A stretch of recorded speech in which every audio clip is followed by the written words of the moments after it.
everyone, it's Samantha from Scrapmaster's Paradise, and today I'm going to whip up a card for my Marker Pop Design Team blog post. For this week's Learning Copics with Marker Pop video, I talked all about light source, so I went ahead and colored my little guy with a light source coming from the top left, like going down, and the light's like shooting down on him. So I colored that as an example, so be sure to check out that tutorial. I have the link down there for that. I'm just going to walk you through the supplies that I'm planning on using for the rest of my project. I used the Love You Tons mini stamp set elephant guy, and I used his matching die. The die set comes with 2 dies to match both elephants. I just used that guy and his little die there. And to color him, I used YG23 and YG25. My card base is going to be a piece of white cardstock. I've got a little scrap of teal cardstock. I've got pattern paper that I pulled from the That's My Boy Echo Park paper pad. I just pulled out a strip of that, and then I cut out this word bubble SVG file that's available at the SP Digi Shop. I designed this for my card today, and I have it available in the store as a 99-cent download. It just says HB to you, so happy birthday to you. And so I cut out both layers with different pattern papers using my Silhouette Cameo. I also have the Craftkin Lemonade colored twine I plan on using. And then I'm going to use my Crafter's Companion tape runner and then some Stampin' Dimensionals, which are just foam adhesives, as my adhesives. And I might use my corner chomper for rounding the corners. And for my project, I'm going to use a Studio Calico Sunday sketch. So that's kind of my guide where I'm kind of going with this. I have an idea what I'm going to do. So I'm going to go ahead and get started. Got my Martha Stewart scoring tool here. I'm just going to score my piece of cardstock. What I did was I cut a normal piece of cardstock in half at 4.25, and then I'm going to score it at 5.5, and then it'll be a standard card base. It's just opening the other way. It's opening at the top here. So there's my card base. And to decorate this, I'm going to make a strip at the bottom here, just with a little border of the teal. I'm not going to measure my strip of pattern paper, and I'm not going to measure my teal piece. I'm just going to cut 2 teal strips. And this is my cheater method for getting nice looking borders. So I just cut that. I'm going to add adhesive to this.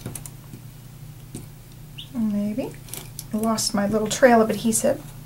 And add adhesive to this one.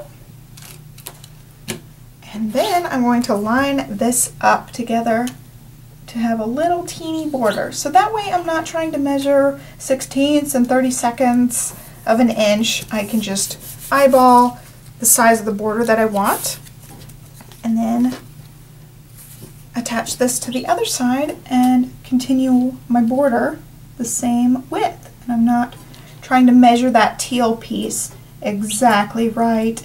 And believe me, I have mismeasured things so many times trying to make, you know, the perfect little border strip like that. So I just cheated. I just made it into 2 little strips and attached it. And same with the side of my card. I left it hanging off. I'm going to trim it directly flush with my card when I am done. And actually, I can tell this end was the end that stuck into the paper pad, so I'm going to cut that off. So that way my end doesn't look a little bit funky. I'm going to get this attached to my card. And to make sure I don't add too much adhesive, I'm just going to line it up with the edge of my card. So I kind of eyeball where I need the adhesive there. This one's going to be my front, and I'm lining it up with my grid mat. That's where these grid mats come in handy. So I lined it up against the bottom, and then I'm going to line this strip up with a place on the mat. I think I'm going to go like 1 inch up.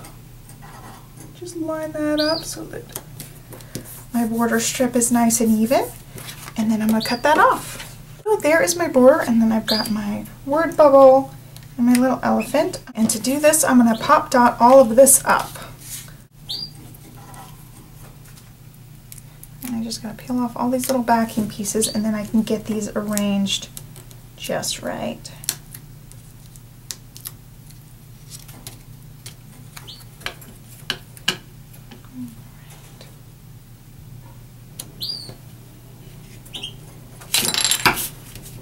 Alright, so that is that part of the card. I am going to round those bottom corners, and since my card base doesn't quite line up at the bottom edges, I'm going to round each corner individually with my corner chomper.